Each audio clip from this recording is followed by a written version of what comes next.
আপনাদের সবাইকে স্বাগত। পৃথিবীর সমস্ত জাতি বীর রসকে প্রাধান্য দিয়েছে। বীরত্বপূর্ণ কাহিনী আমাদের পৃথিবীর প্রতিটা মানুষকে নাড়া দিয়ে যায়। কিন্তু বাঙালি শুধু বীর পুজোতেই ক্ষান্ত হয়নি। বাঙালি পছন্দ করেছে বীরের নেপথ্যে যে নায়ক নায়িকারা থাকে তাদের কথা জানতে। হয়তো সারা পৃথিবীতে বাঙালি একমাত্র জাত যে রাজার থেকেও বেশি প্রাধান্য দিয়েছেন যিনি রাজাকে তৈরি করেছেন তাতে।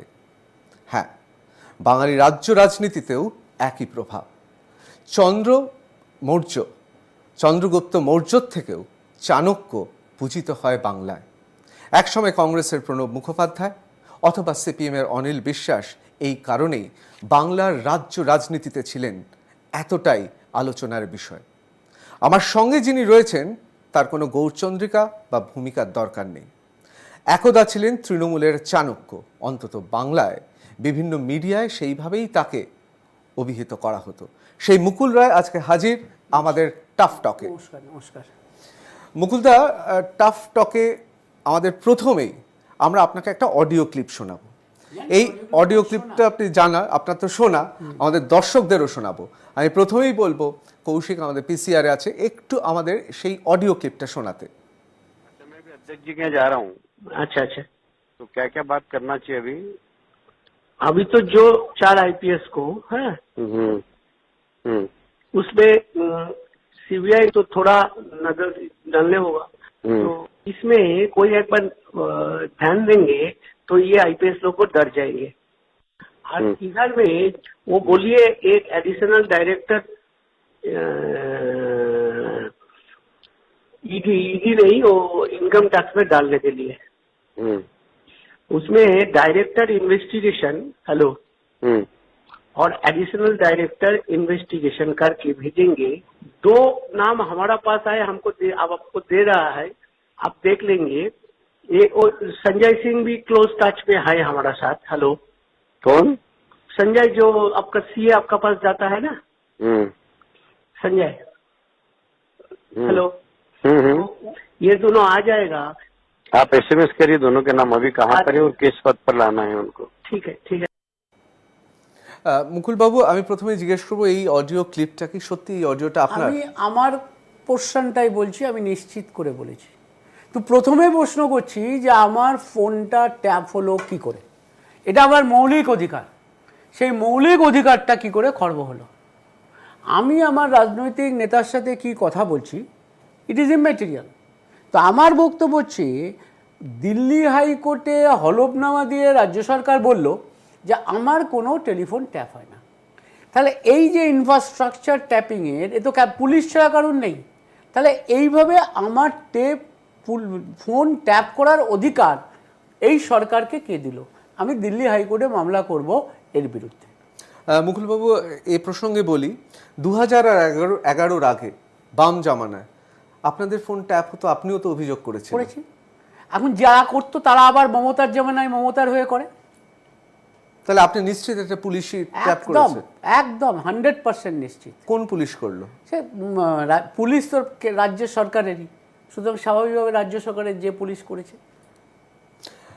এইখানে এই অডিও টেপে এটা পরিষ্কার যে আপনি বলছেন 4 জন আইপিএসকে ভয় দেখানোর চেষ্টা করছেন, তার জন্য সুপারিশ করছেন। আমি 100 বার বলছি, এটা তো বাংলার ভারতীয় জনতা পার্টির দায়িত্ব। পশ্চিম বাংলায় এখন পুলিশ রাজ চলছে। পশ্চিম বাংলায় বিরোধীদের কণ্ঠ রোধ করা হচ্ছে। যারা গণতন্ত্রের কথা বলছে, মমতার পক্ষে কথা বলছে না, তাদেরই ধরে নিয়ে গিয়ে নারকোটিক কেসে জেলে ভর্তি করে দেওয়া হচ্ছে।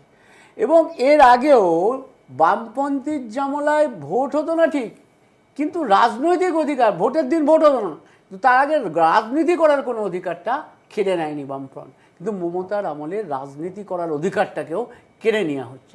স্বাভাবিকভাবে আমি কিন্তু বলিনি কোনো অফিসারকে ডাকো না ডাকো কিছু বলো। আমি বলেছি সুপ্রিম কোর্টের মোতাবেক যে ঘটনাগুলো হচ্ছে সেই জায়গায় দাঁড়িয়ে তাদের তদন্তকে দ্রুত গতি আনা দরকার। মুকুলবাবু, এ প্রসঙ্গে বলি যে এই যে 4 জন আইপিএস অফিসারকে সুপারিশ করা, সিবিআই ইডিকে দিয়ে ভয় দেখানো, আমি বলেছি তদন্তে গতি আনা দরকার। না, এক্ষেত্রে কি একটা জিনিস পরিষ্কার হচ্ছে না, আপনার অভিযোগ যদি সত্যি হয়, যদি পুলিশ এখানে রাজনৈতিক কারণে আপনার ফোন ট্যাপ করে, কিন্তু সেই একই দোষে আপনি কি দুষ্ট নন? নিশ্চয়ই নয়। আপনি আমি সিবিআই আমার ইডি কে দিয়ে আপনি রাজনৈতিক প্রভাবিত দলে- করার চেষ্টা আমি করছেন। রাজনৈতিক দলের একজন কর্মী হিসেবে সুপ্রিম কোর্ট এই যে ইডি বা সিবিআই এটা এসেছে কিসের থেকে? এসেছে সুপ্রিম কোর্টের অর্ডারে। কোনো রাজনৈতিক দল বা কোনো সরকার সিবিআই বা ইডিকে ডেকে আনেনি, এসেছে সুপ্রিম কোর্টের আদেশ মোতাবেক। আমি বলেছি এতে তদন্ত গতি আনা দরকার। আজকে পশ্চিমবাংলার ডিজি কে হবে এটা কে ডিসাইড করে? অবশ্যই রাজ্য সরকার। রাজ্য সরকার। সুতরাং স্বাভাবিকভাবেই এই তদন্তে গতি আসা দরকার। এটা বাংলার মানুষের কথা, ভারতীয় জনতা পার্টির কথা, সমস্ত বিরোধী রাজনৈতিক দলের কথা যে তদন্তে গতি আসা দরকার। কারণ পশ্চিমবাংলার SP he is acted like the agent of the Trinamool Congress. OC, IC and others police officer they are acted like a agent of the officers. এই যে পঞ্চায়েতে ভোটে দাঙ্গা হলো, হাঙ্গামা হলো, বিষ্ণুপুর এসডিপিও কী করছে? সে ডেকে ডেকে যারা জিতে এসছে তাদের ডেকে বলছে হয় তুই তৃণমূলে যোগ দিবি আর না হয় তোর বিরুদ্ধে নার্কোটিক কেস দেবো। পুরুলিয়ায় যারা জিতেছে তাদের বলছে হয় তোরা দলে যোগ দিবি না হয় তোদের বিরুদ্ধে নার্কোটিক কেস দেবো। ইসলামপুরে গুলি চললো, পুরুলিয়ায় গুলি চললো, তদন্ত হলো না, কিচ্ছু হলো না, তার আগেই এসপিরা বলে দিল গুলি চলেনি। তাই স্বাভাবিকভাবে কেন্দ্রীয় সরকারের যদি কোনো জায়গা থাকে, যে জায়গা দিয়ে যদি এদের একটা জায়গায় এই সরকারের যারা আইপিএস অফিসারদের উপর চাপ সৃষ্টি করা যায়, এটা বাংলার বিজেপির কথা, বাংলার সাধারণ মানুষের কথা, তৃণমূল বিরোধী সমস্ত রাজনৈতিক দলের কথা। সুতরাং এর জন্য আমি লজ্জিতও নই, I feel proud of it. একটা সময় আপনার বিরুদ্ধে তখন বামেরা 2011-র পর বারবার এই অভিযোগ এনেছিল যে আপনি পুলিশকে প্রভাবিত করতেন, আপনি পুলিশ মন্ত্রী না হয়েও পুলিশ চালাতেন এ রাজ্যে, এবং পুলিশের মধ্যে আপনার কথাতেই বিভিন্ন জায়গায় পুলিশ বিভিন্ন বাম কর্মীদের গ্রেফতার করেছে। আজকে একই জিনিস বিজেপিতে গিয়েও এখন আপনি কোনো পদে নেই, কোনো সরকারি পদে নেই, কিন্তু পুলিশ প্রশাসন এই যেমন একসময় রাজ্যে আপনি প্রভাব বিস্তার করে আপনি বিভিন্নভাবে আপনার রাজনৈতিক চারিতার্থতা সাধন করতেন, ঠিক একই জিনিস করছেন ইডি এবং সিবিআইকে না, দিয়ে। প্রথম কথা হচ্ছে বামপন্থীরা যারা বলতো, কারণ 2011-ই পশ্চিমবাংলায় আমরা ক্ষমতায় এসেছি, তার আগে সরকার ছিল বামপন্থার। সুতরাং স্বাভাবিকভাবে আমার পুলিশকে প্রভাবিত করার কোনো জায়গা নেই। এবং বামপন্থী 2011-র পর তো 2011 নির্বাচনের পর আর একটা নির্বাচন হয়েছে, সেটা 2014 লোকসভা নির্বাচন, তাছাড়া আর কোনো নির্বাচন হয়নি। এবং নিশ্চিত স্মরণে থাকা ভালো যে 2014 লোকসভা নির্বাচনের পর এবং 2016 লোকসভা নির্বাচনে পার্টির সাথে তখন থেকে আমার বিরোধ কিন্তু শুরু হয়ে গেছিল। সুতরাং আমার পক্ষে পুলিশকে প্রভাবিত করে সেটা বামপন্থীদের বিরুদ্ধে কাজে লাগানোর এই অভিযোগের কোনো সারবত্তা নেই। কিন্তু এটা তো ঠিক একটা সময় ছিল 2011-র পর মমতা বন্দ্যোপাধ্যায় আপনাকে বিশ্বাস করেছিলেন, আপনি তার বিশ্বস্ত সেনাপতি ছিলেন, আপনি সাজাতেন কোথায় কোন পুলিশের পোস্টিং না, হবে। এটা কখনো ঠিক কথা নয়। প্রথম কথা হচ্ছে পুলিশ পোস্টিংটা অ্যাবসলিউটলি হোম মিনিস্টার বা চিফ মিনিস্টার ডেজিনেটেড তারাই এগুলো দেখতো। আমাদের কাছ থেকে কোনো সাজেশন থাকলে আমাদের কাছ থেকে নিত নিশ্চয়ই, কিন্তু পুরোটাই দেখতো home minister designated chief minister. তাহলে তৎকালীন বর্ধমানের এসপি মির্জা আপনার খুব ঘনিষ্ঠ ছিল, তাকে সেই পোস্টে মানে সেই পদে বসানোর এই অপবাদটা তাহলে লাগলো এটা কেন? ভুল কথা। আমি তো তাকে বসাইনি, আমি বসানোর আগে তো সে বসেছে। অর্থাৎ আমি কোনো পুলিশ অফিসারকে কোনো পদে বসাইনি। আপনি বসেননি? না, 100% না। আমার কথাতে কোনো পোস্টিং হয়নি, কোনো পোস্টিং হয় না, 100% নয়।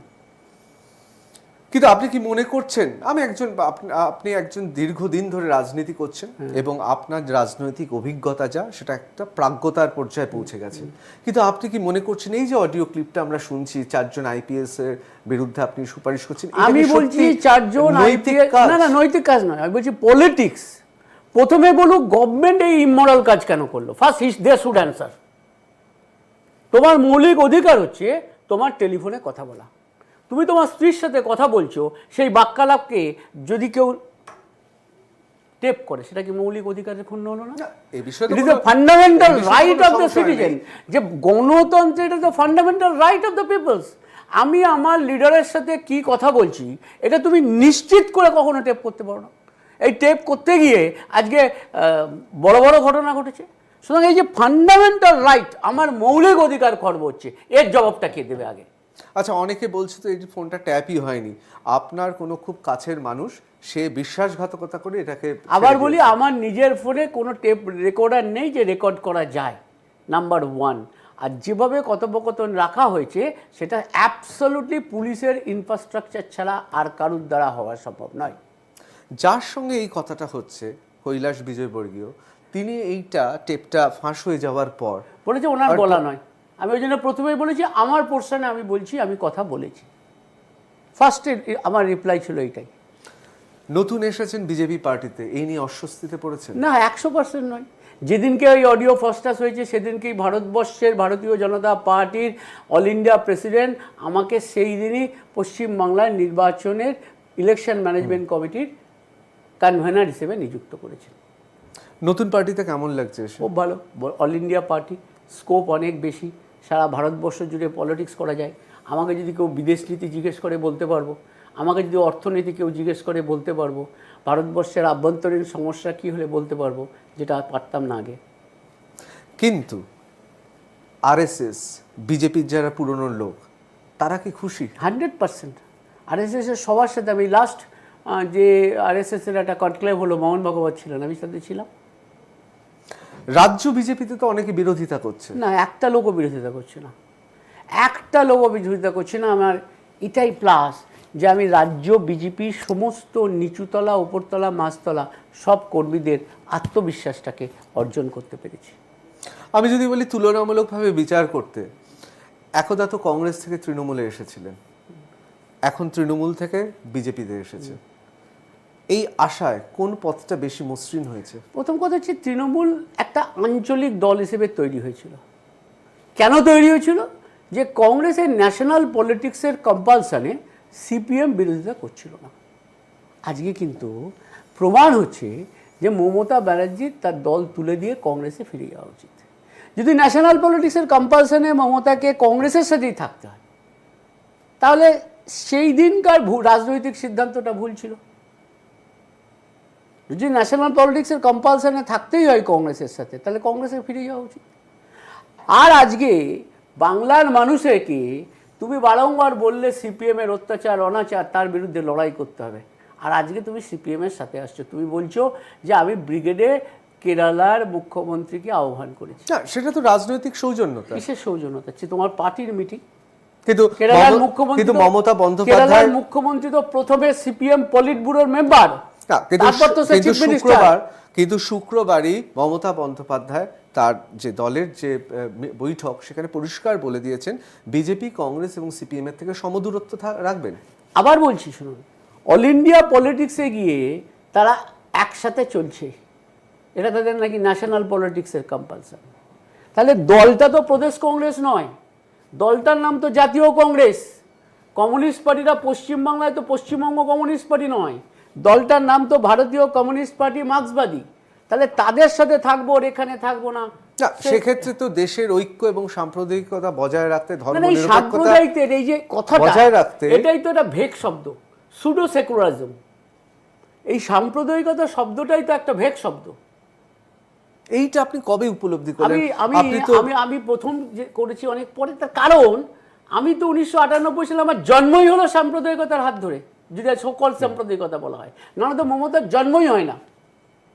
যেদিন কংগ্রেস এক্সপেল করলো মমতাকে, সেদিন মমতা বললো বিজেপি ইজ নট আনটাচেবল। প্রথম লোকসভা নির্বাচনটা বিজেপি লড়লো, উইথ বিজেপির সাথে লড়লো। তার মানে আপনি বলতে চান যে মমতা বন্দ্যোপাধ্যায় সেই ম্যান্ডেটটাকে নিয়ে আপনি বিজেপিতে এসেছেন? 100%। মানে এখনো মমতা বন্দ্যোপাধ্যায়কে আপনার নেত্রী মানছেন? আমি মমতা নেত্রী মানি না, 100% মানি না। মনে করি বাংলার ক্ষেত্রে দাঁড়িয়ে মমতা ব্যানার্জি বাংলাকে, যদি জ্যোতিবাবুরা 50 বছর পিছিয়ে দিয়ে থাকেন, মমতা ব্যানার্জি 100 বছর পিছিয়ে দিয়েছেন। কিন্তু মুকুলদা, আমি আপনাকে একটা কথা বলি, আপনার কি একবারও মনে হচ্ছে না এই মমতা বন্দ্যোপাধ্যায়, যিনি আপনাকে বিশ্বস্ত সৈনিক করে 2011-তে, তো এটা ভাবা উচিত ছিল যে মমতা ব্যানার্জি হয়েছেন কাদের জন্য? আজকে এই যে তৃণমূল দলটা, যে দলটা এই মুহূর্তে একেবারে ক্ষমতার শীর্ষে রয়েছে পশ্চিম বাংলায়, মুকুলদা আপনি যাই বলুন, পশ্চিম বাংলায় কোনো সময় কোনো না কোনো রাজনৈতিক দল ক্ষমতার শীর্ষে থাকে।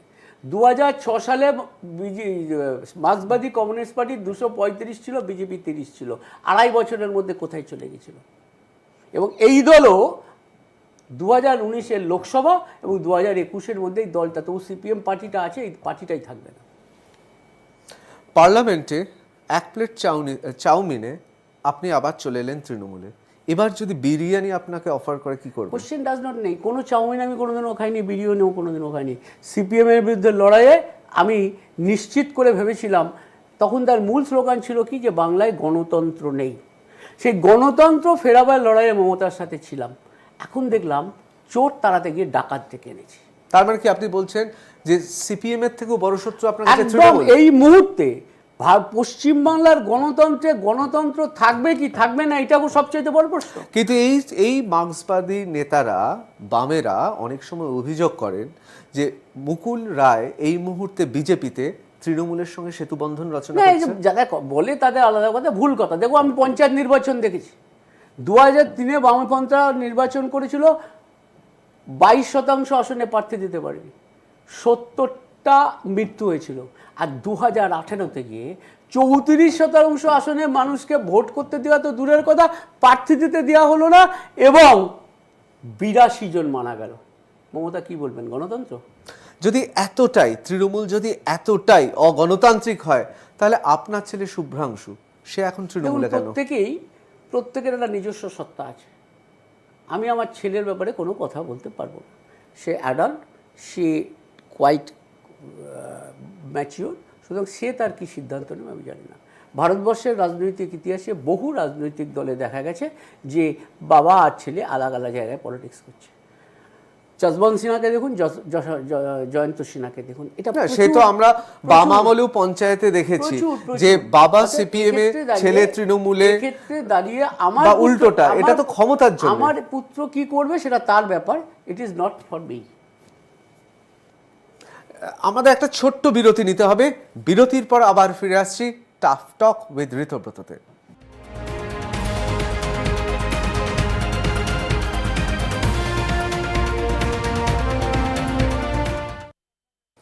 বিরতির পর ফিরে এলাম টাফ টক উইথ ঋতব্রততে। আমাদের সঙ্গে রয়েছেন মুকুল রায়। মুকুলবাবু, আপনি বিরতিতে যাওয়ার আগে আপনি বলছিলেন চোর তাড়াতে গিয়ে ডাকাতকে এনেছেন, বামদের তাড়িয়ে তৃণমূলকে এনেছেন। তারও তো অংশীদার আপনি। নিশ্চিত, এই তো বললাম, চোরকে তাড়াতে গিয়ে আমি ডাকাতদের ডেকে এনেছি। বাংলায় 2003 সাল পঞ্চায়েত নির্বাচন 23% আসনে লোকেরা প্রার্থী দিতে পারেনি, আর এবারের নির্বাচনে 34% আসনে আনকনটেস্ট হয়েছে। মমতাদি বলছে গণতন্ত্রের জয়। বিজেপি এলে আপনি কি করে বলতে পারছেন বুকে হাত দিয়ে যে দস্যু আনছেন না? 100% বলতে পারি। তার কারণ আজকে গুজরাটে বিজেপি জিতেছে, আজকে কর্ণাটকে একক সিঙ্গল ম্যাজর্স পার্টি হয়েছে, কিন্তু একটা খুন হয়নি। কোনো লোক আঙুল তুলে বলেনি যে মানুষের ভোটাধিকার কেড়ে নেওয়া হয়েছে। ভারতবর্ষের 23টা রাজ্যে বিজেপি ক্ষমতায় আছে, কিন্তু কেউ আঙুল তুলে বলছে না যে ক্ষমতাটা জোর করে এসেছে। কিন্তু এই বিজেপির বিরুদ্ধেই তো অভিযোগ যে সবচেয়ে অগণতান্ত্রিক দল, তাদের বিরুদ্ধে মুখ খুললেই তাদের সাজানো মামলায় ফাঁসিয়ে দেওয়া হচ্ছে। ভুল। তার কারণ হচ্ছে, একটা রাজনৈতিক দলও অভিযোগ করেনি যে তাদের বিরুদ্ধে যে ভোটাধিকার কেড়ে নেওয়া হচ্ছে। কোনো রাজনৈতিক দল আঙুল তুলে বলেনি যে ভোটে চুরি হয়েছে। কিন্তু 23টা রাজ্যে আজকে ভারতবর্ষে ভারতীয় জনতা পার্টি ক্ষমতায় আছে নরেন্দ্র মোদীর নেতৃত্বে। ভারভারা রাওয়ের মতো এরকম 4-5 জন যাদের অত্যন্ত বিদগ্ধ মানুষ, আজকে তারা গ্রেফতার এবং হয়েছে। এই ব্যাপারটাই আজকে সুপ্রিম কোর্টে আছে। এটি যে জুডিশিয়াল ব্যাপার, সুপ্রিম কোর্ট হচ্ছে ভারতবর্ষের সর্বোচ্চ বিচার বিভাগীয় ব্যবস্থা। অর্থাৎ স্বাভাবিকভাবেই বিচার বিভাগীয় ব্যবস্থা উপর আমাদের আস্থা আছে। Let the matter settle at supreme court. গোটা বাংলা আজকে দেখছে মুকুলবাবু, আপনাকে গোটা বাংলা দেখছেন। বাংলার সাধারণ মানুষ থেকে তৃণমূল কর্মী অনেকের মধ্যে প্রশ্ন আছে, কেন আপনার একদা যিনি ছিলেন নয়নের মণি, যাকে আপনি একেবারে মাথায় রেখে আপনি কাজ করেছেন, তার সঙ্গে কেন বিশ্বাসঘাতকতা করলেন? এই শব্দটাই ভুল। বিশ্বাসঘাতকতার জন্মটা আমার নয়। মমতা ব্যানার্জিকে কংগ্রেস খাইয়ে পড়িয়ে মানুষ করেছিল, 4 বার এমপি করেছিল। মমতা ব্যানার্জি কংগ্রেস ছাড়লেন কেন? তাহলে কি সেটা বিশ্বাসঘাতকতা নয়? সেটা একটা নতুন পার্টি করার জন্য। তাহলে দল ছাড়লেন তো, তখন তো কংগ্রেস কংগ্রেসের বিরুদ্ধে কংগ্রেসের অভিযোগ চ্যানেল ছিল তো। বাইরেটা সবুজ ভেতরে লাল। না, তাহলে সেই অভিযোগটা ঠিক, তাহলে কংগ্রেস তো তাকে খাইয়ে পড়িয়ে মানুষ করেছিল। কংগ্রেস তো তাকে 4 বার এমএলএ করেছিল, এমপি করেছিল, একবার মন্ত্রী করেছিল। তাহলে দল ছাড়লে উনি কি বিশ্বাসঘাতকতা করেননি? তাহলে উনি কি মির্জাফর ছিলেন না মীরমোহন মদনলাল ছিলেন? আপনারা কেন তাকে বোঝান না, আমরা বলছি আমি কি বোঝানোর প্রশ্ন নেই। একজন লোককে সামনে রেখে দল করতে হয়, সেটা মমতা ব্যানার্জিকে রেখেই দল করেছিলাম। সুতরাং প্রথম বিশ্বাসঘাতকতার জন্মকর্তাকে যদি শিখে থাকি সেটা মমতা ব্যানার্জি। রাজীব গান্ধী ছুটে এসেছিলেন উনি মার খেয়েছেন বলে, সেই নেহেরু গান্ধী পরিবারের সাথে বিশ্বাসঘাতকতা করে উনি কংগ্রেস বেগে তৃণমূল কংগ্রেসের জন্ম দিয়েছিলেন। আমি যখন দল ছাড়লাম তখন দল ক্ষমতায়, আমি যখন দল ছেড়েছি তখন দল ক্ষমতায়, কিন্তু মমতা যখন দল ছেড়েছে তখন দলটা একটু বিপদে। সেখানে তো প্রশ্ন ছিল, নীতির প্রশ্ন ছিল, কি নীতি? বিরোধিতার প্রশ্ন, কি নীতি প্রশ্ন? আজকে তাহলে কোথায় সেই নীতির প্রশ্ন? আজকে তিনি কংগ্রেসের সাথে কেন ফ্লোর অ্যাডজাস্টমেন্ট করছেন? কেন তিনি ফিরে যাচ্ছেন কংগ্রেসের সাথে বারংবার? তাহলে নীতির প্রশ্নটা যদি থেকেই থাকে তাহলে তখন নীতির প্রশ্ন ছিল, আজকে নেই। গ্রেফতারি এড়াতেই কি আপনার বিজেপি কোনো কোশ্চেন ডাজ নট অ্যারাইজ ভাই। আমাকে কখনো গ্রেপ্তার হয়নি। আমি প্রথম দিন থেকে বলেছি যে সুপ্রিম কোর্ট বলেছে যে সারদা, রোজভ্যালি, এমপিএস, প্রয়াগ সমস্ত ঘটনার তদন্ত হোক। ওরা পায়ে হেঁটে কেউ আসেনি। তদন্তে সহযোগিতা করা উচিত এবং সেই তদন্তে দোষী যারা সাব্যস্ত হবে তারা নিশ্চিত করে তার দায়িত্ব নিতে হবে। আমি কখনো কোনো গ্রেপ্তারি এড়ানোর জন্য কোনো যাইনি। তাহলে দল ছাড়লেন কেন? আমি আবার বললাম, নীতির প্রশ্নে দাঁড়িয়ে মমতা ব্যানার্জির সাথে বিরোধ ছিল। এ তখন একটা কি সরকার? এই সরকারটা কি সরকার চলছে? এই সরকারের কোনো নীতি আছে, আদর্শ আছে, কিছু আছে? কোনো নীতি আছে, কোনো আদর্শ আছে, কোনো আইন শৃঙ্খলা আছে? প্রত্যেকটা অফিসগুলো আজকে সব বোম বানানোর কারখানা হয়ে গেছে। কোনো জায়গায় মমতা যে এত নীতি আদর্শ নিয়ে আবার বলছি যে নীতি আদর্শ নিয়ে মমতা ব্যানার্জি এত ভালো কাজ করেছেন বলছেন, তাহলে মানুষকে ফেস করতে ভয় পাচ্ছেন কেন? কেন পঞ্চায়েতের মানুষকে ফেস করলেন না? কারণ উনি তো মানুষের কাছে যাচ্ছেন। কোথায় মানুষের কাছে? গোটা রাজ্যের কোনো জেলা বাকি নেই, কোনো সাবডিভিশন বাকি নেই। মানুষকে ভোট দিতে দিলেন না কেন? আপনি গ্রাম বাংলায় যে কোনো জায়গায় যান, 2011-এ যে প্রশ্ন আমাদের করতো আজও সেই প্রশ্ন করছে, দাদা লোকসভা নির্বাচনে ভোটটা দিতে পারবো তো? আপনি ট্রামে উঠুন, বাসে উঠুন, ট্রেনে যান, একই প্রশ্ন লোকে আপনাকে করছে। কিন্তু স্বয়ং সুপ্রিম কোর্ট, দেশের সর্বোচ্চ আদালত, সেখানেই তো গৃহীত হলো না আপনাদের কথা। বলেছে যেটা, কোনো জায়গায় বলেনি নির্বাচন শান্তিপূর্ণ, কোনো জায়গায় বলেনি নির্বাচন সঠিক হয়েছে। যে আইনের ব্যথার মধ্যে দাঁড়িয়ে দাঁড়িয়ে ওই মুহূর্তে সুপ্রিম কোর্টের কিছু করার নেই। এটাই হচ্ছে সুপ্রিম কোর্টের রুলিং। দল ছেড়েছেন কার জন্য? কারোর জন্য নয়। দল ছেড়েছি নীতির প্রশ্নে দাঁড়িয়ে মমতা ব্যানার্জির সাথেই বিরুদ্ধে দল ছেড়েছি। কারোর ব্যক্তিগত কারোর সাথে আমার কোনো অসম্পর্ক নেই। দল ছাড়ার সময় একবারও মনে হলো না আপনি একজন সেনাপতি, আপনার উপর দলটা তো আমি তৈরি করেছিলাম, তখন মমতা ব্যানার্জি ওয়াজ ইন কংগ্রেস। মমতা ব্যানার্জি জানতেন আমি দল তৈরি করছি, দ্যাটস ট্রু। বাট আমি যেদিন দলটার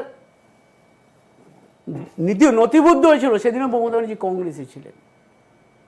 তাই সেই হিসেবে তো তৃণমূল স্বাভাবিকভাবেই আমি আবার বলছি, নীতির প্রশ্নে দাঁড়িয়ে, আদর্শের প্রশ্নে দাঁড়িয়ে মনে করেছি যে একটা ন্যাশনাল পার্টিদারি দরকার। আমাকে লোকে জিজ্ঞেস করলে বলতে পারতাম না দলের নীতি কী, আমাদের পররাষ্ট্র নীতি কী, আমাদের আভ্যন্তরীণ দেশের নিরাপত্তা নীতি কী, আমাদের শিক্ষানীতি কী, আমাদের সমাজনীতি কী? কোনো নীতি আছে? একমাত্র দাঁড়িয়ে না বলতে পারছি বিজেপির যে টোটাল নীতি, বিজেপির যে পলিটিক্স, সেটা বলতে পারছি। কিন্তু তৃণমূল কংগ্রেসের শুধুমাত্র সিপিএম বিরোধিতা ছাড়া আর কি আছে? আমাকে বলো এই কাজগুলো বলছে আমার গৃহীত নীতি। আজও দাঁড়িয়ে হচ্ছে চারিদিকে এত আলো, রাস্তা পরিষ্কার, এ তো কসমেটিক মূল্যায়ন, এ তো কসমেটিক বিউটিফিকেশন হচ্ছে। রোজ ব্রিজ ভাঙছে, রোজ বাজারে আগুন লাগছে, নয় কোনো জায়গায় আগুন লাগছে, হাসপাতালে আগুন লাগছে, রোজ কোনো না কোনো জায়গায় হচ্ছে, আর বলছে উন্নয়ন হয়েছে, উন্নয়ন। আমার মনে পড়ছে যে পঞ্চায়েত নির্বাচন, আজকেই এক জায়গায় সেমিনারে একজন সুপ্রিম কোর্টের জাস্টিস ছিলেন, তিনি বুঝতে পারছিলেন না কথাটা। তাতে কি হয়েছে, বীরভূমের বিডিও অফিস, এসডিও অফিস মানুষ দিয়ে পরিবেষ্টিত হয়ে আছে যাতে কেউ প্রবেশ করতে না পারে। এবার সাংবাদিকরা গিয়ে জিজ্ঞেস করছে জেলার সভাপতিকে যে কী ব্যাপার মশাই, আপনি তো ঘিরে রেখেছেন, ঢুকবে কী করে? বলছে না, উন্নয়ন দাঁড়িয়ে আছে। বুঝতে পারছিলেন না প্রথম চোখে ব্যাপারটা কি।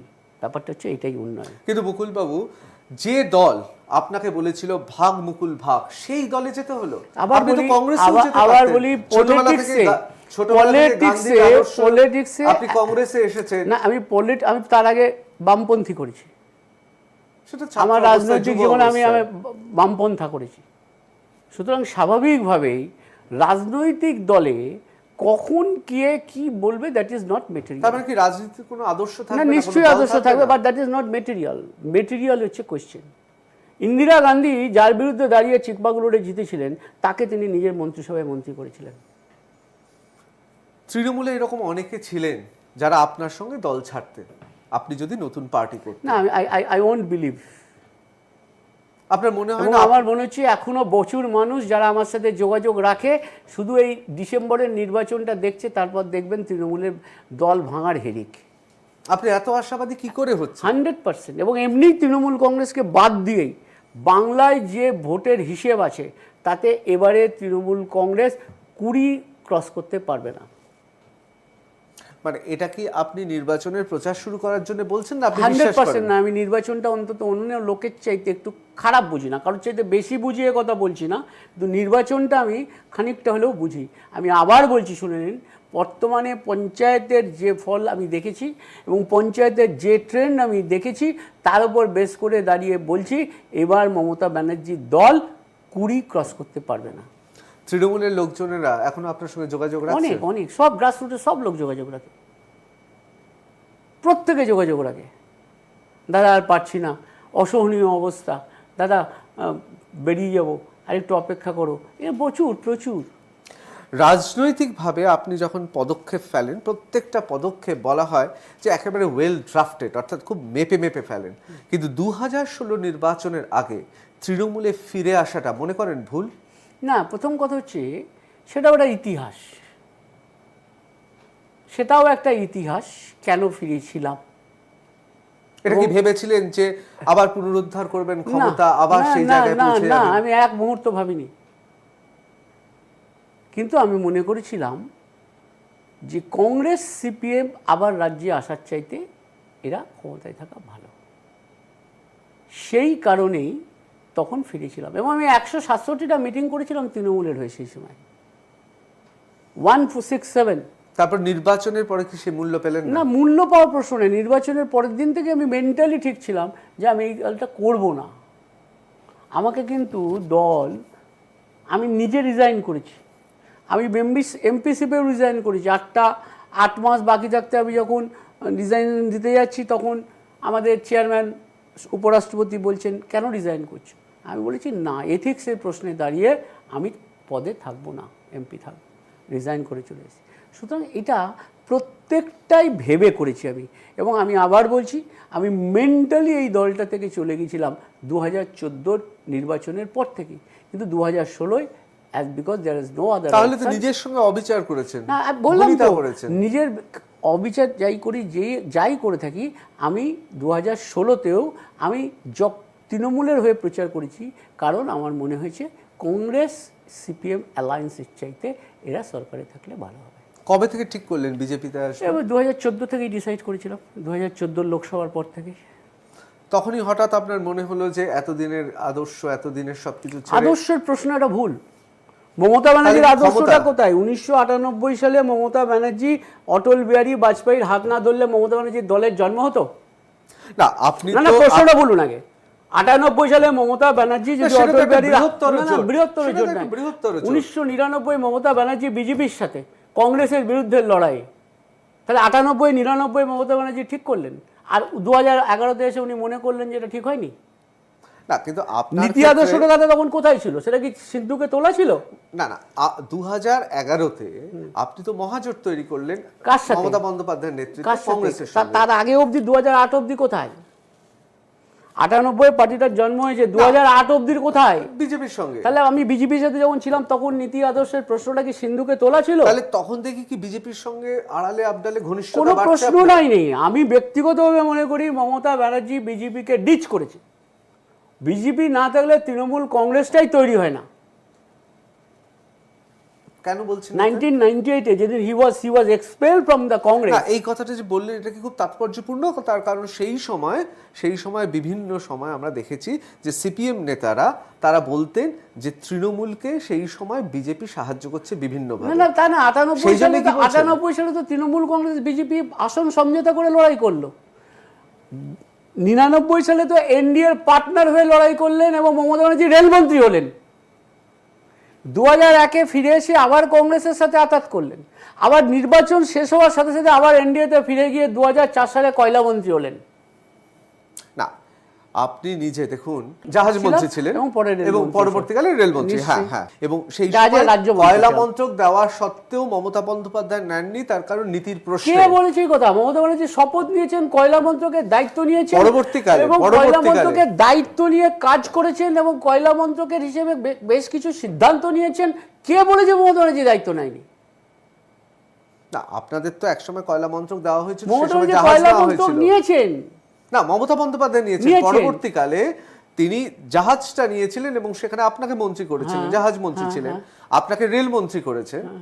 কিন্তু এই রাজ্যসভায় নিয়ে গিয়েছেন, বিজেপি তো এখন অব্দি কিছুই দিল না আপনাকে। দরকার নেই তো, বিজেপি আমাকে সম্মান দিয়েছে, সারা ভারতবর্ষে রাজনীতি করার জায়গা দিয়েছে, আমি এতে খুশি।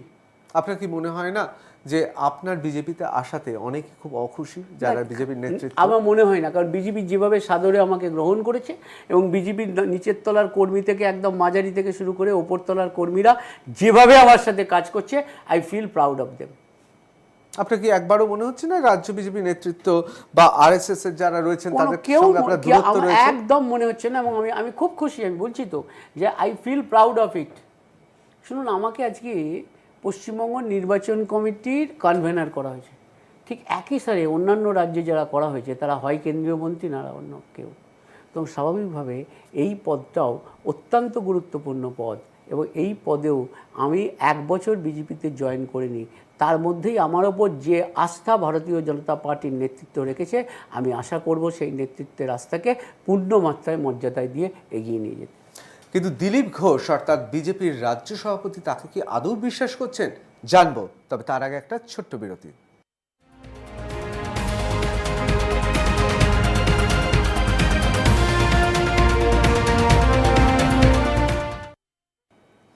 বিরতির পর ফিরে এলাম টাফ টক উইথ ঋতব্রত।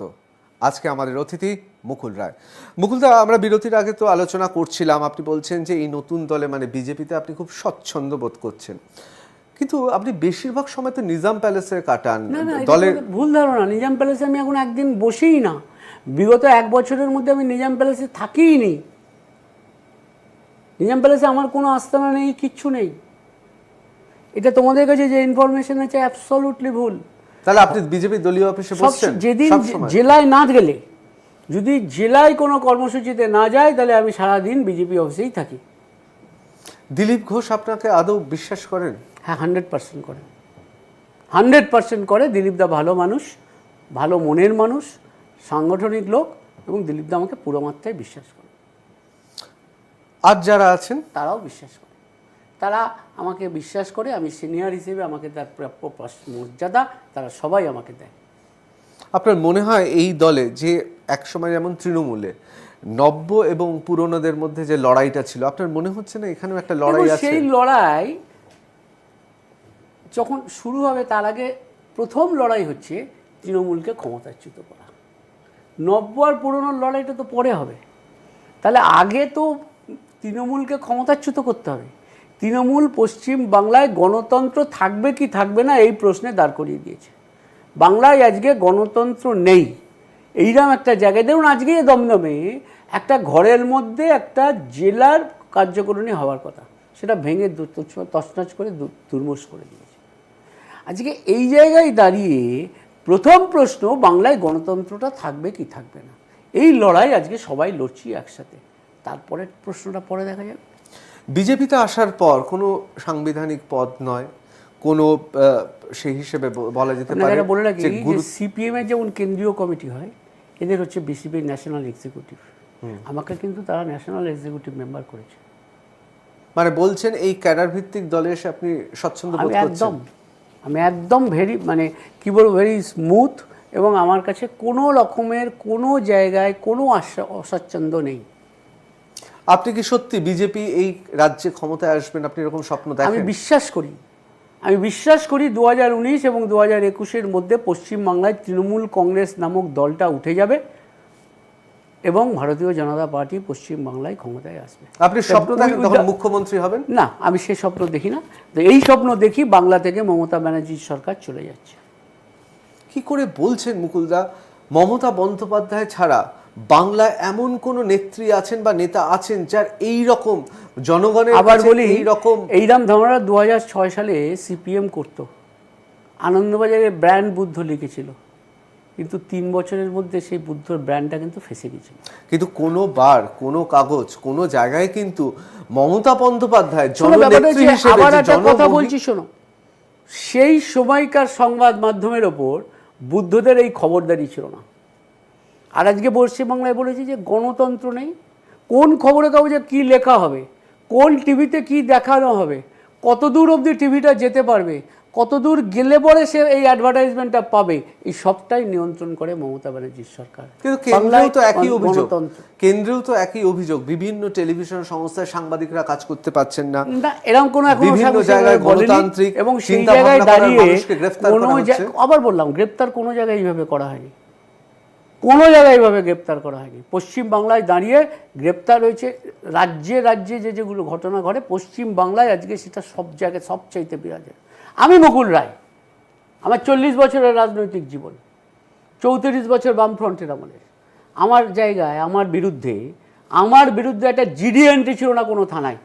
এই 11 মাসে মমতা ব্যানার্জি আমার বিরুদ্ধে 27টা মামলা দিয়েছে।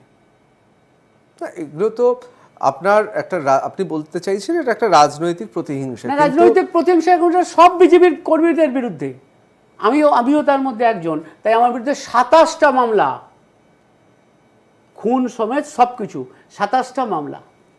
সে তো মমতা বন্দ্যোপাধ্যায়ের বিরুদ্ধেও মামলা হয়েছিল বাম আমলে। কোথায় বাম আমলে কটা মামলা হয়েছিল মমতার বিরুদ্ধে? একটাও দেখাক যে মমতা ব্যানার্জির বিরুদ্ধে বাম আমলে মামলা হয়েছিল। তার সুদীর্ঘ রাজনৈতিক জীবনে তার বিরুদ্ধে মামলা হয়েছিল কোথায় দেখান? মমতা ব্যানার্জি যদি দেখাতে পারেন তার বিরুদ্ধে বাম আমলে 5টা মামলা হয়েছিল, আমি রাজনীতি করা ছেড়ে দেবো। না, বাম আমলে মমতা বন্দ্যোপাধ্যায়ের বিরুদ্ধে বিভিন্ন জায়গায় পুলিশের বিরুদ্ধে আপনি অভিযোগ করেছেন যে বিভিন্ন জায়গায় আটকে দেওয়া হচ্ছে, সেটা বিভিন্ন আলাদা জায়গায়। জিনিস, কিন্তু মামলা হয়নি ভাই। অত বড় ওই বিধানসভা ভাঙচুরের ঘটনাতেও মামলা হয়নি। না, মামলা কিন্তু হয়নি। সেই মমতা বন্দ্যোপাধ্যায়ের বিরুদ্ধে তার দলের বিরুদ্ধে কিন্তু আসামে মামলা হয়েছে। আসামে মামলা হয়েছে, আসামে যে লোকগুলোর মামলা হয়েছে আইন মোতাবেক মামলা হয়েছে, সেটাও তো একটা রাজনৈতিক আইন মোতাবেক প্রতিহিংসা। না। কিন্তু কোনো ইন্ডিভিজুয়ালের বিরুদ্ধে 40টা মামলা দেওয়া, 30টা মামলা দেওয়া, এটা কিন্তু নিশ্চয়ই কোনো রাজনৈতিক শিষ্টাচারের মধ্যে পড়ে না। মুকুলবাবু, এতদিন ধরে রাজনীতি করছেন, আপনি একজন প্রাজ্ঞ মানুষ, এবং বলা হয় ভোটের রাজনীতিটা আপনি একদম নখদর্পণে বাংলার ব্লক থেকে শুরু করে আপনার জেলা পরিসংখ্যান একেবারে ঠোঁটস্থ। আপনার মনে হচ্ছে না যে এখনো পর্যন্ত এই রাজ্যে বিরোধী হলো না? আবার বলছি শোনো, পাত্র আবার চায়ের তোমাকে মতো বলে বিরোধী চাই বলে বিজ্ঞাপন 2006 দিতে হবে। সালে এইরকমই বলেছিল অনিলবাবু যে আমাদেরও বিজ্ঞাপন দিতে হবে, তৃণমূলের লোক চাই। সেই অনিলবাবুকেই কিন্তু 2009 সালে হার স্বীকার করতে হয়েছিল। 235-30 মোহাম্মদ বুদ্ধ ভট্টাচার্য মাঝে মাঝে হাতে গোছাতেন আর বলতেন আমি 235, ওরা 30, ওদের কথা শুনবো কিনা। পঞ্চায়েত বামফ্রন্টের, পৌরসভা বামফ্রন্টের, সরকার বামফ্রন্টের, সাংসদ বামফ্রন্টের, 3 বছরের মাথায় হাল দেখেছেন। অনিল বিশ্বাসের যখন কথাই উঠলো, তাহলে বলি যে অনিল বিশ্বাস যেভাবে সিপিএম দলটাকে সামলাতো, সেটাকে আপনি মনে মনে তারিফ করেন? আমি বিশ্বাস করি যে অনিলবাবু না থাকলে সিপিএমকে অনেক আগেই শেষ হয়ে যেত হতো। এই জায়গায় দাঁড়িয়ে অনিলবাবু নিশ্চয়ই দক্ষতার সাথে দলটা সামলেছিলেন। আর আপনি কি এটাও ভাবেন বা স্বপ্ন দেখেন যে মুকুল রায় নেই বলে তৃণমূল চলে যাবে? না, মুকুল রায় নেই বলে নয়, জনগণের বিরুদ্ধে গিয়ে যেভাবে তৃণমূল চলছে, কোনো জায়গাটা বাড়ি হবে সেটা সিন্ডিকেট ঠিক করে দেবে, কোনো একটা মিউটেশন হবে সেটা তৃণমূল ঠিক করে দেবে, স্বামী আর স্ত্রীর সাথে ঝগড়া হলে কিটা মিটমাট হবে সেটা তৃণমূল ঠিক করে দেবে। এবং আমি খারাপ কথা বলতে পারছি না তাই বলছি না, সেই স্বাভাবিকভাবেই আমি বলছি যে বাংলায় সমস্ত ক্ষেত্রে তৃণমূল মনে করছে তারা নিয়ন্ত্রক, অতএব এর বিরুদ্ধে বাংলার মানুষ গর্জে উঠবে। আপনার তাহলে কি এখন রাজনৈতিক জীবনের ব্রত কি একটাই ব্রত, তৃণমূল হাঁটা? প্রথম কথা হচ্ছে আমি ভারতীয় জনতা পার্টি করি, ভারতীয় জনতা পার্টির নীতি আদর্শই আমার নীতি আদর্শ। আর পশ্চিমবাংলার ক্ষেত্রে বাংলাকে গণতন্ত্রে ফেরত এনে দেওয়া হচ্ছে আমার এখন মূল মোটো। কিন্তু আপনার মনে হয় আদৌ বিজেপিতে এমন কোন নেতা নেত্রী আছেন যাদের দেখে মানুষ ভোট দেবে? নেতা নেত্রী মানুষ দেখে ভোট হয় না, ভোট দল দেখে হয়। ভারতবর্ষে তো লোকসভা নির্বাচন হবে না, আপনি কি অস্বীকার করতে পারবেন যে তৃণমূল ক্ষমতায় এসেছেন মমতা না, বন্দ্যোপাধ্যায়কে দেখে? অনেক লড়াইয়ে এটা অস্বীকার করতে পারবেন না? অনেক লড়াইয়ে তিনি নেত্রী ছিলেন।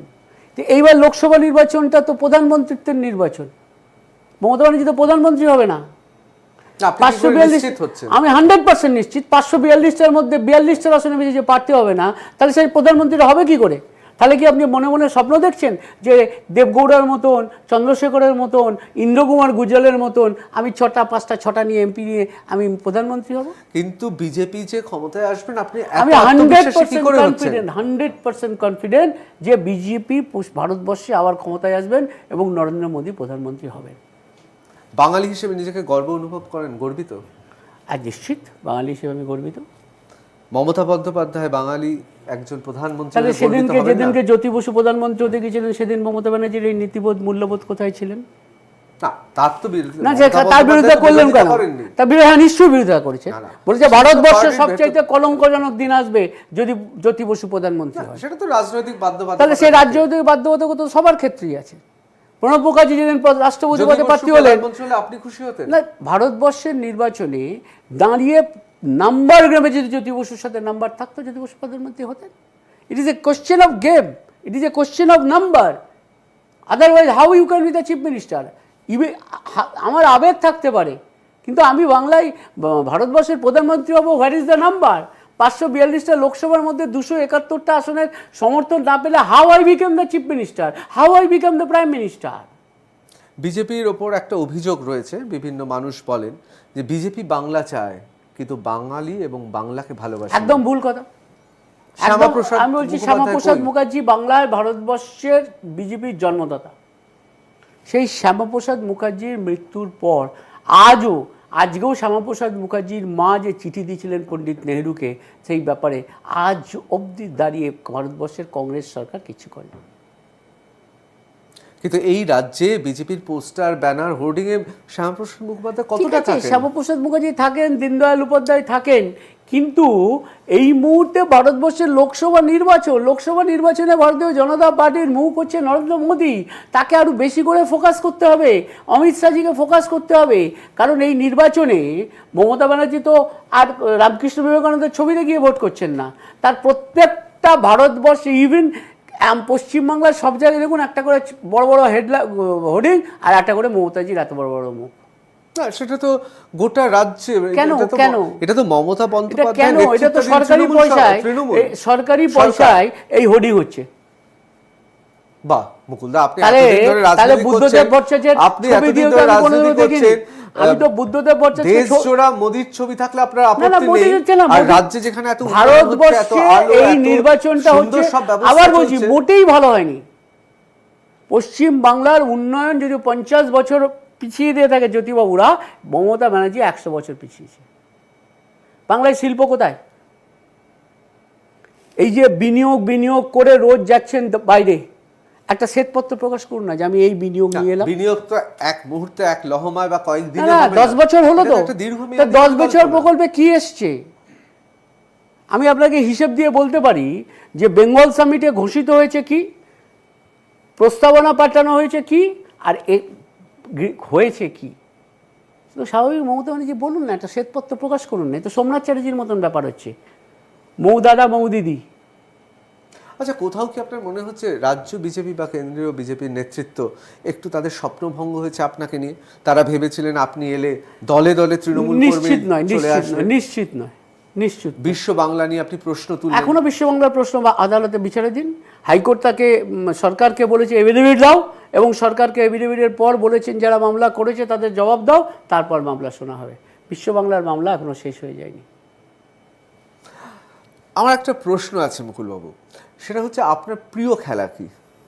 ক্রিকেট খুব ভালোবাসি খেলা দেখতে। দাবা নয়, কিন্তু এই যে সবকিছুতে আপনার একটা কিস্তিমাতের একটা যে মোহ এবং আকর্ষণ, সেটা আমি কি মনে করি ক্রিকেটের সঙ্গে ক্রিকেট যায়? খেলাটা যেটা আমি বিশ্বাস করি যে উইকেটে থাকতে হবে, উইকেটে থাকতে গেলে রান আসবে, রানের জন্য দৌড়াতে হবে না। you should stay in the wicket, you will get the run. কিন্তু এখন তো ঝড় তুলতে হবে, লোকসভা নির্বাচন চলে এলো। সেটা বললাম তো, রান হবে, এবং সেটা যখন লুজ বল পাবে 50-50 ম্যাচে, ডেফিনেটলি উইল স্ট্রাইক। এবার তো দার্জিলিং থেকে আসানসোল দুটো অত্যন্ত গুরুত্বপূর্ণ জায়গা আপনাদের ক্ষেত্রে, সেখানেও তো হাতছাড়া হয়ে যেতে পারে। কি বলছি আপনাদের, এইসব আপনারা অলীক স্বপ্ন দেখছেন, পশ্চিমবাংলায় বসে অলীক স্বপ্ন দেখছেন। দার্জিলিং আসানসোল তো হাতছাড়া হবে না, উপরন্তে তৃণমূল কংগ্রেস এবার তো দার্জিলিং এ বিজেপির ডাকা বন্ধ হয়, আবার বলছি 20 টাকা আসবে না। কে বলেছে আপনাদের বন্ধ হয়নি? এই প্রথম ভারতবর্ষে এককভাবে ডাকা একটা রাজনৈতিক দলের ডাকে বন্ধ হয়েছে সারা পশ্চিমবাংলায়, কুচবিহার থেকে কাকদ্বীপ অবধি। আপনি বলছিলেন লুজ বলের কথা, বলছিলেন ক্রিকেটের কথা, সত্যি কি কোনো লুজ বল পাচ্ছেন? প্রত্যেকটাই লুজ বল, প্রত্যেকটাই লুজ বল যা চলছে। ধরুন আবার যদি এর মধ্যে ওরা পৌরসভা ভোট করে, দেখবেন মানুষের ভোট তো যাবে না, ওটাও একটা দেখুন না কি ঘটে। এবং আমি আবার আপনাকে বলছি, ভারতবর্ষের লোকসভা নির্বাচনে দাঁড়িয়ে ভারতবর্ষের মানুষ কোয়াইট কনফিডেন্ট। এবং আপনি অনেক যে সমীক্ষা সব ঠিক আমি বলছি না, কিন্তু সমীক্ষা তো অনেকাংশে মেলে, আবার অনেকাংশে মেলে না। মানে যে সমীক্ষাগুলো আপনার মনোমত না, না সেগুলো না ঠিক কখনো বলবো না, কারণ ভারতবর্ষে যদি কতগুলো সমীক্ষা আপনি পরপর দেখেন, তাহলে আপনি দেখবেন সমীক্ষার প্রায় 80% সমীক্ষা মেলে। সে 80% সমীক্ষা যদি মেলে, তাহলে ভারতবর্ষে আবার দাঁড়িয়ে বিজেপির সরকার হবে এবং মোদিজি প্রধানমন্ত্রী হবেন, এবং পশ্চিমবাংলায় ভারতীয় জনতা পার্টি অত্যন্ত ভালো ফল করবে। টেস্ট ভালো লাগে। অনেকে বলেন মুকুল রায় নাকি কুমিরের মতো, দীর্ঘক্ষণ শিকার ধরার আগে পাড়ে পড়ে থাকতে পারেন। অনেকে বলছেন আপনি আবার নতুন পার্টি করবেন। না, ভুল ধারণা। I am very much comfortable with BJP, এবং the question does not arise to float new political party. I am very much comfortable with BJP. কিন্তু যারা আপনাকে দেখে নতুন পার্টি করতে গেল, ন্যাশনালিস্ট তৃণমূল পার্টি, আমি কাউকে দল করতে বলিনি, আমি কোনোদিনও কাউকে বলিনি যে নতুন দল করো, এবং আমি সবাইকে বলেছিলাম অপেক্ষা করো, একটা রাষ্ট্রশক্তির বিরুদ্ধে লড়তে যাচ্ছ, ভুলে যেও না এই কথাটা।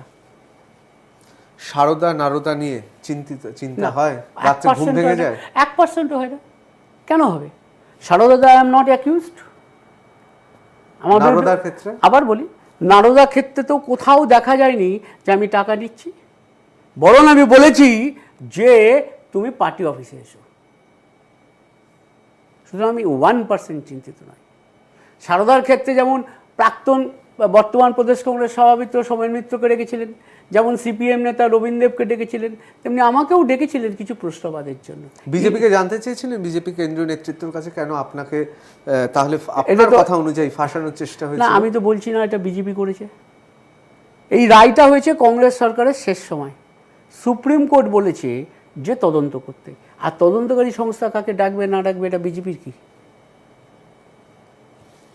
আপনার কি একবারও মনে হচ্ছে না যে বাংলার মানুষ মনে করছেন যে আপনি শুধুমাত্র গ্রেফতারি পরোয়ানা, সেটাকে আটকানোর জন্য বিজেপিতে এসেছেন? এটা হচ্ছে কিছু মানুষের একটা বিভ্রান্তিকর প্রচার, যার মধ্যে প্রচার মাধ্যমকেও এখন যুক্ত করেছে হচ্ছে তৃণমূল কংগ্রেস। আমি যেদিনকে সারদা থেকে মুক্তি পেয়েছি, মানে যেদিন বেরিয়ে এসেছিলাম, সেদিন হাজার হাজার মানুষ আমার সাথে ছিল। আজও তারা বিশ্বাস করে মুকুল রায় কোনো অনৈতিক কাজ করতে পারে না। আমি অত্যন্ত দায়িত্বের সাথে বলছি, কোনো অনৈতিক কাজের সাথে আমি যুক্ত নই। আমি যে কোনো ধরনের যে কোনো তদন্তের সামনাসামনি হতে রাজি। বলতে আমাদের সময় প্রায় শেষ, কিন্তু কতগুলো একেবারে ছোট ছোট প্রশ্ন খুব দ্রুত করব। যখন জেলায় যান, বিভিন্ন জায়গায় যান, যখন তৃণমূলের শক্তি দেখেন, পতাকা দেখেন, আপনারই মানে আপনি দেখেছেন, তৈরি করেছেন, গড়েছেন এই পার্টি অফিসগুলোকে দেখেন, তখন কষ্ট হয়? এটা যখন তৃণমূলে যেতাম, তখন যেতাম যে তৃণমূলকে স্বাগত জানাতো লাল পতাকা নিয়ে কংগ্রেস, এই সিপিএম। আর এখন জেলায় গেলে দেখি আমাকে স্বাগত জানাচ্ছে বিজেপির নেতাকে তিরঙ্গা পতাকা নিয়ে তৃণমূল। অনুতপ্ত বা অনুশোচনা হয় না? না, 1% নয়। আমি যে পার্টিটা তৈরি করলেন, যে পার্টির একটাই অনুশোচনা যে চোর তাড়াতে গিয়ে ডাকাতে গেছি, এটাই অনুশোচনা। এটাই অনুশোচনা, আর কোনো অনুশোচনা নেই? কোনো অনুশোচনা নেই। একবারও মনে হয় না আপনার যারা খুব কাছের ছিল তার আজকে দূরে? একবারও মনে হয় না। আমি তৃণমূল দেখেছি, একদিন দক্ষিণ দিনাজপুরে গেছি। সেই দক্ষিণ দিনাজপুরে একটা ছেলের বাড়িতে উঠেছি, টিউবওয়েলের জল পাম্প করে চান করেছি। পরে সেদিন সন্ধেবেলায় সে বলেছে, দাদা আজকে আর আপনাকে রাখতে পারবো না, আজকে ওই জায়গায় যেতে হবে। আর আজকে গিয়েছিলাম, দেখলাম তার বাড়ির সামনে 5টা স্করপিও দাঁড়িয়ে আছে। কিন্তু করেছেন তো আপনি। 5টা স্করপিও দাঁড়িয়ে আছে। কিন্তু তার এই শরীরে তো অবক্ষয়টা আমি বাংলায় তৃণমূলের কখনো চাইনি, আজও চাইনি, কিন্তু আজকে দাঁড়িয়ে বলছি যে তৃণমূলের অবক্ষয় হয়েছে। তৃণমূল আর তৃণমূলে নেই, লুটেরাজ সরকারে পরিণত হয়েছে। কিন্তু এবং বিজেপি এলে যে এটা হবে না, এটা আপনি 100% কি করে আপনি হবে নিশ্চিত না। হচ্ছেন? তার কারণ এটা ন্যাশনাল পলিটিক্যাল পার্টি, তাদের এই ছেলেগুলোই তো আবার চেক সিপিএম এন্ড থেকে ব্যালেন্স আছে, তৃণমূল থেকে তাদের বিজেপিতে আসবে। চেকে ব্যালেন্স আছে। আমি বলছি এই জিনিস ঘটবে না। যাই হোক, আমাদের সময় শেষ। অসংখ্য ধন্যবাদ টাফ টকে আসার জন্য এবং মাথা ঠান্ডা রাখার জন্য। আপনি চিরকালই মাথা ঠান্ডা করে রাখেন, আরও একবার প্রমাণ হলে যে মুকুল রায়ের মাথা বরাবরই ঠান্ডা।